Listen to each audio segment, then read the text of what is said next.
نہیں ملا Nobel price doctor مہرنگ Baloch کو،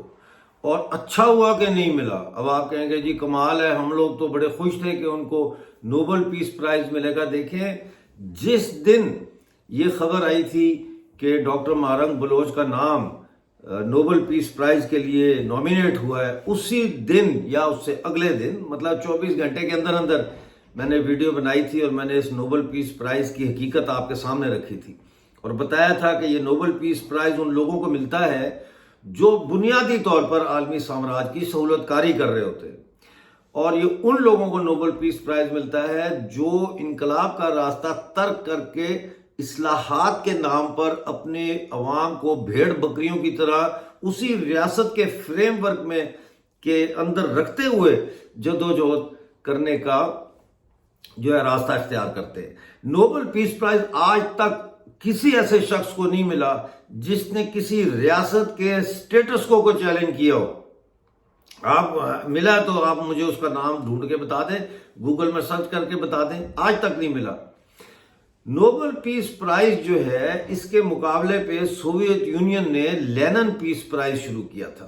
اور آپ کو یاد ہوگا کہ 1962 میں لینن پیس پرائز فیض احمد فیض کو دیا گیا تھا، اور ان کی بڑی مشہور تقریر تھی۔ اس لینن پیس پرائز کی جو تقریب تھی، اس سے انہوں نے خطاب جب کیا تھا، پوری دنیا کی انسانیت کے کو درپیش جو عالمی سامراج کے جو خطرات تھے ان سے بھی نشاندہی کی تھی، اور انہوں نے وہاں تقریر کی تھی۔ لینن پیس پرائز جو ہے وہ افریقہ کے کئی انقلابیوں کو ملا، مطلب ہے اگر آپ دیکھیں لینن پیس پرائز تو وہ بہت سے ایسے لوگوں کو ملا جنہوں نے سرمایہ داری نظام کے خلاف جدوجہد کی، ریاست کا سٹیٹس کو چینج کرنے کی جدوجہد کی۔ انہوں نے اس ریاست کے اندر رہتے ہوئے، اس ریاست کے سٹیٹس کو تسلیم کرتے ہوئے ایک ریفارمسٹ جدوجہد نہیں کی۔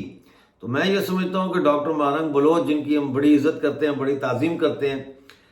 وہ بال بال بچ گئیں کہ یہ لیبل ان پہ بھی لگ سکتا تھا۔ اگر ان کو نوبل پیس پرائز مل جاتا تو جو سمجھدار لوگ ہیں، جو سینئر سیاسی کارکن ہیں یا جو انقلابی ہیں، وہ ان کی نظر میں پھر یہ مشکوک ہو جاتی۔ تو اچھا ہوا نہیں ملا، اور میرا خیال ہے اسی حوالے سے 2 دن پہلے جو بیان آیا ہے جناب اللہ نذر بلوچ ڈاکٹر صاحب کا، جو بی ایل ایف کے چیئرمین ہیں، ان کا بیان تھا کہ گاندھی کا راستہ جو ہے اس کو ترک کیا جائے، اور خواتین کو انہوں نے ایڈریس کر کے یہ کہا تھا کہ وہ اسلحہ اٹھائیں اور اپنے مرد بھائیوں کے ساتھ جو ہے وہ پاکستان کے خلاف جو آزادی کی جنگ ہے اس میں شامل ہوں۔ یہ انہوں نے میسج دیا تھا، اور مجھے اس وقت یہ محسوس ہوا تھا کہ یوں لگتا ہے جیسے یہ میسج انہوں نے غالباً ڈاکٹر مہرنگ بلوچ، ڈاکٹر اور جو ان کے ساتھی ہیں ڈاکٹر صاحبہ کے، جیسے سمی الدین بلوچ ہے اور لوگ ہیں،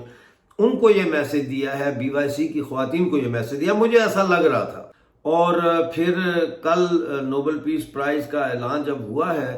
تو اس میں ڈاکٹر مہرنگ بلوچ کا نام نہیں تھا، اور میں نے پھر ڈبل چیک کیا تو اس میں یہی تھی خبر کہ ان کو نوبل پیس پرائز نہیں دیا گیا۔ دیکھیے، بات یہ ہے کہ ڈاکٹر مہرنگ بلوچ کی جو جدوجہد ہے اس سے تو کوئی انکار نہیں کر سکتا۔ جس طریقے سے انہوں نے پاکستان کے اندر بلوچ مسنگ پرسنز کا مسئلہ اٹھایا ہے، اور جس طرح سے بلوچ یکجہتی کمیٹی نے اور بلوچ وومن فورم نے، ان تنظیموں نے جس طرح سے جو ہے وہ پاکستان کی جو ریاستی جبر ہے اس کو نہ صرف بے نقاب کیا ہے بلکہ اس کے خلاف احتجاج بھی کیا ہے، وہ کسی سے ڈھکا چھپا نہیں ہے۔ ڈاکٹر مہرنگ بلوچ کی بہرحال بڑی قربانیاں ہیں، وہ شہیدوں کے خاندان سے تعلق رکھتی ہیں، ان کے والد جو ہے وہ خود شہید کیے گئے اسی ریاستی جبر کے نتیجے میں، اور اس وقت وہ خود جو ہے تقریباً 7 مہینے ہو جائیں گے اب ان کو، وہ پس زندہ ہیں، جیل میں ہیں، اور بہادر خاتون ہیں، ڈاکٹر ہیں، سرجن ہیں۔ مطلب ہے مجھے تو بڑی جسے کہتے ہیں نا کہ خوشی ہوتی ہے جب میں دیکھتا ہوں ان کو وائٹ کوٹ میں، ان کی کچھ تصویریں آ جاتی ہیں سوشل میڈیا پہ کہ ایک بلوچ خاتون جو ہے نہ صرف وہ سول رائٹس کی وہ ایڈوکیسی کرتی ہیں، ہیومن رائٹ کی ایڈوکیسی کرتی ہیں، بلکہ وہ ایک سرجن بھی ہے، ایک ڈاکٹر ہے، سرجن ہے، تو لوگوں کو شفا دیتی ہیں۔ اب مسئلہ یہ ہے کہ بلوچستان کی جو جنگ آزادی ہے وہ ایک انتہائی اہم موڑ پر پہنچ چکی ہے، اور اگر یہاں سے یہ جنگ آزادی جو ہے یہ کسی بھی طرف جا سکتی ہے، یہ کامیابی کی طرف بھی جا سکتی ہے، اور یہ وقتی طور پر جو ہے ایک بحران کی طرف بھی جا سکتی ہے۔ میں بار بار میں نے تجزیہ پیش کیا تھا کہ بلوچ جو قوم ہے اس کو اکٹھا کرنے میں ڈاکٹر مہرنگ بلوچ کا بہت بڑا کردار ہے، اس میں کوئی شک نہیں ہے۔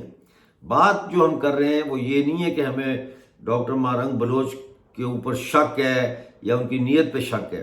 اس پر شک نہیں ہے، سمت کا سوال ہے یہاں۔ اور میں ہمیشہ کہتا ہوں کہ بلوچستان، خیبر پختونخوا، پاکستانی آکوپائڈ جموں کشمیر یا گلگت بلتستان کیوں نہ ہو، یہاں پہ جو ہے وہ بحران قیادت کا نہیں ہے، ہر بندہ ہی قائد ہے، یہاں پہ بہت قیادت ہے۔ مسئلہ ہے سمت کا کہ آپ نے کس ڈائریکشن میں جدوجہد کو لے کے جانا ہے۔ واضح ہمیں فرق نظر آتا ہے کہ جو بی ایل ایف ہے اور بی ایل اے ہے اور ریپبلکن گارڈ ہے، بلوچ ریپبلکن گارڈ ہیں، اور بلوچ نیشنلسٹ آرمی ہے، اور جو اس کی تنظیمیں ہیں، ان کی سمت کچھ اور ہے۔ وہ آزادی کے لیے مسلح جدوجہد کے راستے پر چل پڑی ہیں، اور وہ آزادی سے کم کسی چیز پر مطمئن بھی نہیں ہوں گی۔ جبکہ دوسری طرف جو ہے، جو بلوچ وومن فورم ہے یا بلوچ یکجہتی کمیٹی ہے یا اور تنظیمیں ہیں جیسے voice for Baloch missing person ہے ماما قدیر وغیرہ کی، ان کی سمت کچھ اور ہے۔ ان کی سمت ہے اسلام آباد، کہ پاکستان کے اندر رہتے ہوئے جو ہے وہ بلوچ قوم کو ان کے آئینی حقوق، سیاسی حقوق اور سماجی حقوق ان کو دلوائے جائیں۔ تو اس میں ہم نے کئی دفعہ اسلام آباد میں دھرنے دیکھے ہیں، ماما قدیر کی لانگ مارچ بھی دیکھی ہے کوئٹہ سے، یا غالباً میرا خیال کوئٹہ سے تھی کچھ سال پہلے اسلام آباد کی طرف۔ پھر ڈاکٹر مہرنگ بلوچ نے خود لانگ مارچ کیا وہاں اسلام آباد میں، اور اسی طرح سے حال ہی میں ہم نے دیکھا 70 دن سے زیادہ کا دھرنا جو ہے وہ دیا گیا اسلام آباد میں بلوچ خواتین کی طرف سے، بی وائی سی کی طرف سے، لیکن اس کا کوئی خاطر خواہ نتیجہ تو نہیں نکلا۔ لیکن لوگ کہتے ہیں کہ جی اس کا یہ فائدہ ہے کہ وہاں بیسیاں ہیں، اور وہ لوگوں میں انٹرنیشنل جو وہاں پہ کمیونٹی ہے اسلام آباد کی، اس میں کوئی اجاگری آئی ہے، تو وہ تو ان میں اجاگری ویسے ہی ہے اس مسئلے کے اوپر۔ وہ اس کے لیے اسلام آباد میں جا کے 70 دن تک بیٹھنا جو ہے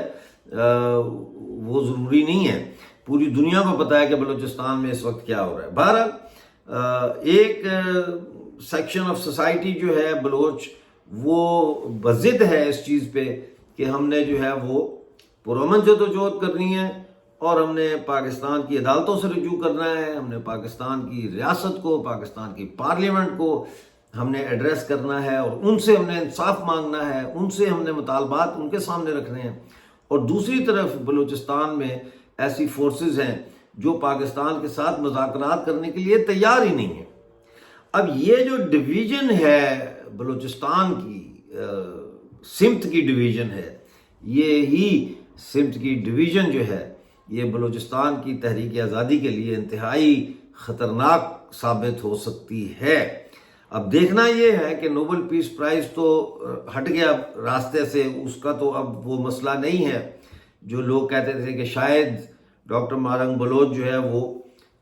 آزادی کا نعرہ اس لیے نہیں لگا رہی کہ وہ شاید نوبل پیس پرائز حاصل کرنا چاہتی ہیں، تو وہ پیسفل میسج دینا چاہتی ہیں، تو وہ تو اب ایک سائڈ پہ ہوگی، ایک جسے کہتے ہیں نا وہ ایک بہانہ یا وہ ایک جو ایکسکیوز تھا وہ تو اب نہیں رہا، کیونکہ وہ تو نوبل پیس پرائز ان کو نہیں دیا گیا۔ تو سوال یہ ہے کہ اب بی وائی سی کی کیا اسٹریٹجی ہوگی، اب ڈاکٹر مہرنگ بلوچ کی کیا اسٹریٹجی ہوگی؟ کیا ابھی بھی وہ عدالتوں میں پیش ہو کر تو انصاف اور ضمانتیں اور یہ ریمانڈ وغیرہ اسی چکر میں رہیں گی یا وہ بلوچستان کی آزادی کا نعرہ لگاتے ہوئے جو ہے وہ اپنی سمت جو ہے اس کو ہارمونیس کریں گی، جو B L A, B L F اور باقی جو عسکری تنظیمیں آزادی کے لیے جدوجہد کر رہی ہیں اس کے ساتھ اس کو ہم آہنگ کریں گی، ہارمونیس کریں گی۔ پہلی بات تو یہ ہے۔ دوسری بات جو ہم نے، چونکہ یہ نیوز اینڈ انالیسس ہے تو نیوز تو آپ کو دے دیا، اب ہم اس کا تجزیہ کر رہے ہیں۔ دوسرا جو اس میں ایک پہلو نکلتا ہے وہ یہ ہے کہ لوگ جو یہ کہتے ہیں کہ جی ڈاکٹر مہرنگ مختلف راستے ہوتے ہیں جن سے لوگ جدوجہد کرتے ہیں۔ ہاں مختلف راستے ہوتے ہیں، لیکن پھر وہ راستے جو ہے وہ ایک بڑی شاہراہ کے اوپر جو ہے آ کر ملتے ہیں، اس کو شاہراہ انقلاب کہتے ہیں۔ ٹھیک ہے، کوئی ہیومن رائٹ کی طرف سے جدوجہد کر رہا ہوتا ہے، پیسفل جدوجہد کر رہا ہوتا ہے، جس طرح بی وائی سی نے کی ماضی میں۔ کچھ لوگ سیمینارز اور اسٹوڈنٹ آرگنائزیشنز کو منظم کر کے اس طرح سے ایجیٹیشن کر کے کر رہے ہوتے ہیں۔ کچھ B L A, B L F کی طرح جدوجہد کر رہے ہوتے ہیں۔ یہ مختلف طریقے ضرور ہیں جدوجہد کے، لیکن یہ سارے کے سارے جو راستے ہیں ایک مختلف دریاؤں کی طرح ایک بڑے دریا میں آ کر سمندر میں نہیں جاتے، اس وقت تک جو ہے وہ نتائج برآمد نہیں ہو سکتے۔ کوئی بھی ملک جس نے آزادی حاصل کی ہے وہ اس وقت تک آزادی حاصل نہیں کر سکتا جب تک تمام سماج کے جو دھارے ہوتے ہیں سیاسی، سماجی، وہ ایک انقلاب کی، جس کو میں کہہ رہا ہوں نا، شاہراہ میں آ کے ملتے نہیں ہیں۔ اس وقت تک جب تک کسی بھی سماج کی جو اربن پاپولیشن ہے، شہری آبادی ہے خاص طور پر، جس میں درمیانہ طبقہ انتہائی اہم ہوتا ہے، جب تک وہ اس میں شامل نہ ہو، انقلاب کے لیے وہ جو بلک چاہیے، وہ جو حجم ہوتا ہے اس انقلاب کا، وہ حجم جو ہے وہ نہیں بنتا اس کا۔ اور گریلا جنگ ایک ٹیکٹک ضرور ہے، لیکن گریلا جنگ کے ذریعے انقلاب جو ہے وہ بڑی مشکل سے، مطلب میں نے تو نہیں دیکھا کہ صرف گریلا جنگ کے اوپر انحصار کرتے ہوئے جو ہے وہ کسی ملک میں انقلاب آیا۔ اور شاید آپ کے ذہن میں کیوبا اور چے گویرا آ رہے ہوں، لیکن وہاں پہ بھی بتیستا کی جو رجیم تھی اس کے خلاف وہاں کی مڈل کلاس جو ہے وہ بہت ایکٹیو تھی، اور اربن گریلا وارفیئر بھی چل رہی تھی، اور پورا سماج جو ہے ان کا وہ اس میں انوالو ہو گیا تھا اس انقلاب میں، ورنہ وہ کامیاب نہ ہوتا۔ اسی طرح ویتنام کا بھی جو ہے وہ بے شک ویت کانگ والے، انہوں نے ویتنام کے جو کمیونسٹ تھے وہ لڑے امریکہ کے خلاف، انہوں نے جنگ بڑی زبردست لڑی، لیکن جب تک شہری آبادی اس انقلاب میں شامل نہیں ہوئی وہ امریکہ وہاں سے اس کے پاؤں نہیں اکھڑے۔ تو دیکھنا یہ ہے کہ آنے والے وقت میں کیا ڈاکٹر مہرنگ بلوچ کی پالیٹکس جو ہے وہ اسی ڈگر پر چلے گی کہ پرامن ہیں اور ہم نان وائلنٹ ہیں، اور مطلب ہے یہ گاندھین جو راستہ ہے اسی پر چلے گی، یا کہ اب ان کی سیاست میں جو رخ ہے اس میں شفٹ آئے گا؟ کیونکہ یہ بنیادی سوال ہے کہ جب آپ محکوم قوم ہیں تو آپ کیا اپنے حاکم قوم سے انصاف کی توقع رکھتے ہیں؟ اور اگر رکھتے ہیں تو پھر آپ ظاہرہ وہی کریں گے جو لوگ کرتے ہیں، عدالتوں میں رجوع کرتے ہیں، supreme court, chief justice, army chief, ان سب کو جو ہے وہ ایڈریس کرتے ہیں۔ آپ کو یاد ہوگا کہ جلیلہ حیدر تھیں جنہوں نے دھرنا دیا تھا بلوچستان میں، اور انہوں نے کہا تھا آرمی چیف جو ہے وہ ہم سے آ کے ملے اور آرمی چیف ہم سے بات کرے، اور پھر وہ شاید گئے بھی تھے اور وہاں بات بھی ہوئی تھی۔ اس کے بعد نہ اس تحریک کا کچھ پتہ چلا ہے، نہ جلیلہ حیدر کا کچھ پتہ ہے، مطلب وہ زائل ہوگی نا، ختم ہوگی بات۔ تو اسی طرح سے خطرہ اس بات کا ہے کہ نہ صرف یہ کہ بلوچستان کی جو تحریک آزادی ہے وہ ڈائلیوٹ ہو رہی ہے، بلکہ یہ بھی خطرہ ہے کہ ڈاکٹر مہرنگ بلوچ کی جتنی بھی اب تک کی سیاسی کاوش تھی، جو نوبل پیس پرائز جو ملنا تھا اس پر شاید منتج ہونی تھی جو نہیں ہوئی، اب وہ بھی کہیں جو ہے وہ کمزور نہ ہو جائے، اور لوگوں میں پھر مایوسی آ جاتی ہے جب نتیجہ نہیں نکل رہا ہوتا۔ مجھے پتہ ہے بہت سارے لوگ مایوس ہیں آج، اور ان کو صدمہ ہے اور افسوس ہے کہ ان کو نہیں ملا، لیکن ٹینشن لینی نہیں ہے اس چیز کی۔ یہ کوئی اتنی بڑی چیز نہیں ہے نوبل پیس پرائز، یہ ہمیشہ عوام کے جو سہولتکار ہیں ان کو دیا گیا. نیلسن منڈیلا خود سہولتکار تھا. آپ کا کیا خیال ہے 25 سال وہ جیل میں رہا ہے تو وہ جیل میں کیا کرتا رہا ہے؟ 25 سال اس کو جیل میں رکھ کے جب اس کو چھوڑا ہے تو اس کے ساتھ باقاعدہ معاہدے کے تحت چھوڑا ہے, اور وہ ٹروتھ اینڈ ریکنسیلیشن کمیشن بنایا گیا. یعنی جو سفید فام لوگ تھے جنہوں نے کالوں کے اوپر شدید ظلم کیے, ان کے خلاف کچھ نہیں کیا جائے گا, پیار امن کیا جائے گا, یعنی ان کو کوئی سزائیں نہیں دی جائیں گی. پھر یہ تھا کہ جو ہے نیشنلائزیشن نہیں کی جائے گی, بلکہ جو آلریڈی نیشنلائزڈ ہیں ان کو بھی پرائیویٹائز کیا جائے گا. نیو لبرلزم کو ساؤتھ افریقہ میں لانے میں جو ہے وہ نیلسن منڈیلا کا بڑا کردار ہے. اور ANC جو ہے افریقن نیشنل کانگریس جو ان کی پارٹی تھی, اس کی پوری سمت اس شخص نے تبدیل کر دی. جو ایک سوشلسٹ انقلاب کی طرف جا رہی تھی اس کو وہ ادھر لے آیا, مطلب ہے کہ سامراج کے ایک سہولتکاری کے تحت لے آیا. آپ کو شاید اچھی نہ لگے بات, لیکن میں آپ سے پھر یہ سوال آپ کے لیے چھوڑے جاتا ہوں کہ کیا وجہ ہے کہ لندن میں کسی جگہ پہ سرکاری سطح پر چے گویرا کا کوئی مجسمہ نہیں ہے, لیکن کئی جگہوں کے اوپر جو ہے نیلسن منڈیلا کا مجسمہ سرکاری خرچے سے بنایا گیا ہے. گاندھی کا مجسمہ پارلیمنٹ کے باہر لگایا ہوا ہے, نان وائلنس کا ہے جی. اگر گاندھی اتنا ہی وہ انگریزوں سے خلاف تھا اور انگریزوں کے خلاف اس نے جنگ لڑ کے یا پتہ نہیں کیا کر کے تو جلوس نکال کے آزادی حاصل کی, تو پھر گاندھی کا مجسمہ نہ ہوتا وہاں پہ. کیوں نہیں ہے شری چندر سبھاش بوس کا مجسمہ, کیوں نہیں ہے بھگت سنگھ کا مجسمہ پورے UK میں جو پھانسی چڑھ گئے لوگ وہ. تو یہ سوچیں آپ ان چیزوں کو. میں سمجھتا ہوں کہ آنے والا وقت بلوچستان کی تاریخ کے لیے انتہائی اہم ہے, انتہائی اہم ہے. زہری پر اس وقت مسلسل بمباری ہو رہی ہے اور گھیرا تنگ ہو رہا ہے, اور سیکنڈ فرنٹ ہم سوچ رہے تھے شاید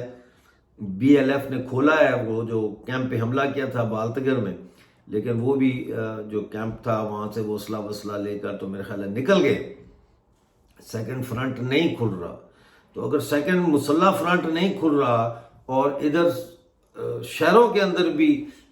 سیاسی ہلچل نہیں ہے, تو پھر خطرے کی گھنٹی بج رہی ہے. بہرحال دیکھتے رہیے بلوچستان نیوز ایکسکلوسیو. ملتے ہیں اپنے اگلے پروگرام میں. اس وقت تک کے لیے اپنا بہت سارا خیال رکھیے.